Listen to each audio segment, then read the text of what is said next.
So this is my canvas and it's 30 by 36, and I'm going to try a new design. Well, it's not new, I've done it before, it's just that I'm going to change the color of it. So I have apple green, as one says, then I have golden brown, and then I have grass green. But before I start painting, there are many steps that I have to go through. So I have my gesso. I use this as a primer for the canvas. I have masking tape. I'm going to show you what I'm going to do with that. Here are my brushes and other tools. I'm going to show you what I'm going to do with the white as well. I use this to cut the plastic off my canvas. It's still in a plastic, so I need to remove that.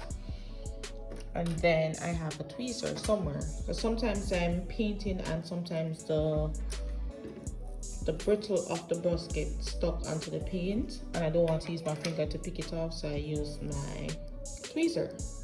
I have my little water set up. I have one for rinsing out the color and then rinsing it again, because sometimes it leaves the color behind and sometimes the color run over into another paint and I don't like that. And I have napkins, basically hand towel. So even though I rinse the brush twice, I still use a napkin and it leaves that little extra. And this is after rinsing it twice and it still has color in it, so we have to be very careful. But I'm gonna get started.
So you're probably wondering why I put paint over the masking tape.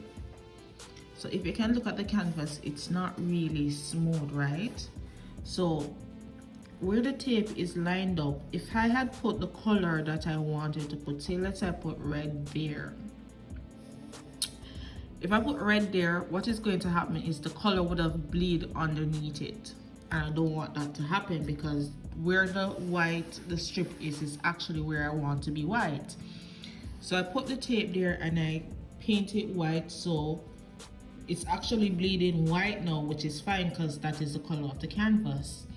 So in order to prevent it from leaking and bleeding whatever color I'm intending on using in different areas, it won't bleed that color. And if it does, it doesn't make a whole lot of mess of it. You know, it's not that obvious. You would have to be looking at it with a magnifying glass and being very particular and picky about it. But I do that in order to get my lines as smooth and as smooth as possible. So here is where I am, and you can see it's a little bit untidy because it's supposed to be. Right here I've done 4 coats on this one, so you can see that there are imperfections. So I need to do a 4 coat on this one and this as well. But essentially I want it all to look like this. You notice there's no white seeping through it, and it could be the paint that I'm using. It could be the paint that I'm using, but I'm a beginner, so I will figure it out along the way. This is how the first coating looked originally, and I'm just sticking to the green, the dark green, because I just want to get through to one color and then I'll get to our next color. But it's coming along nicely, and let's just wait for the end result. So now I've finished coating it as many times as possible to my satisfaction. See, it's not as pale anymore.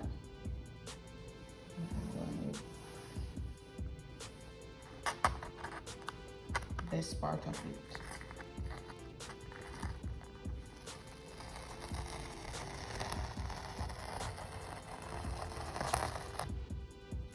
See, it was never going to be perfect. Just that little bit.